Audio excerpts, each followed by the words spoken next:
जय श्रीमन्नारायण।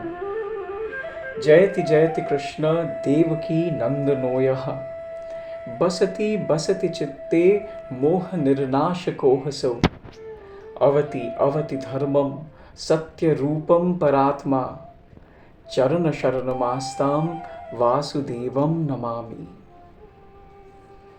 आज জন্মাষ্টমী, শ্রী শ্রীকৃষ্ণের আবির্ভাব তিথি। দাপর যুগে শ্রীকৃষ্ণের আবির্ভাব হয়েছিল, তার কারণ জানিয়েছেন শুকদেব। পাপভারে পীড়িত বসুন্ধরা গৌরূপ ধারণ করে ব্রহ্মার কাছে শরণ নিয়ে বললেন, প্রভু আমাকে রক্ষা করো। ব্রহ্মা বললেন, পাপভার নিবারণ করবার শক্তি তো আমার নেই। শ্রী ভগবান বিনা এ কাজ আর কি করতে পারে?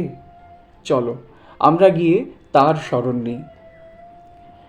তারপরে ক্ষীরোদ সাগরে, যেখানে শ্রীমন নারায়ণ অনন্ত শয্যায় শয়ান আছে, সেইখানে গমন করে পুরুষ সূক্তে নারায়ণের স্তব করলেন ব্রহ্মাদি দেব দেবীগণ। শ্রী ভগবান ধরিত্রীর দুঃখের কথা পূর্ব থেকেই অবগত ছিলেন। তিনি পৃথিবীতে অবতীর্ণ হয়ে বসুন্ধরার দুঃখ দূর করবার সংকল্প গ্রহণ করলেন। দেবদেবীদের তিনি যদুবংশে জন্মগ্রহণ করতে বললেন। আমাদের মতো পাপীদের উদ্ধার করবার জন্যে শ্রী ভগবান সর্বদা ব্যস্ত। যা করলে দাপরের ও কলির জীব তরে যায়, তার জন্যে তিনি নরদেহ নিলেন, মানুষ সাজলেন, কত কষ্ট পেলেন। জীবকে তাঁর প্রতি আকৃষ্ট করবার জন্যে কত কত লীলা করলেন, ও সেই সমস্ত লীলার দ্বারা জীবের পথ সুগম সরল করে দিয়ে গেলেন।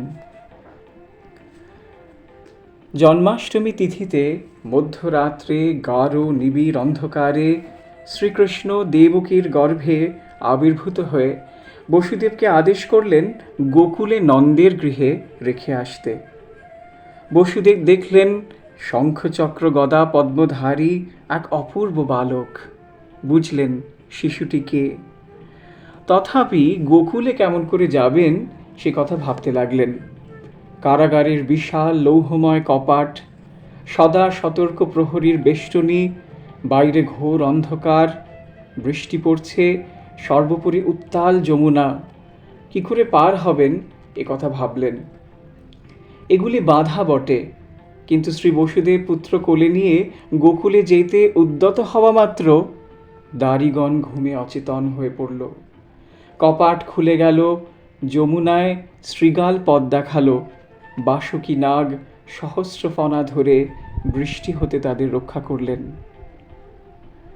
এই সকল অপূর্ব লীলার দ্বারা শ্রী ভগবান আমাদের এই শিক্ষা দিয়েছেন যে তার যে অভিপ্রেত পথ, তাতে যদি চলার আরম্ভ করি, চেষ্টা করি, তাহলে বাধা বিঘ্ন যত ভয়ঙ্করই হোক না কেন, শ্রীহরির অপার কৃপায় তা কোথায় উড়ে যাবে।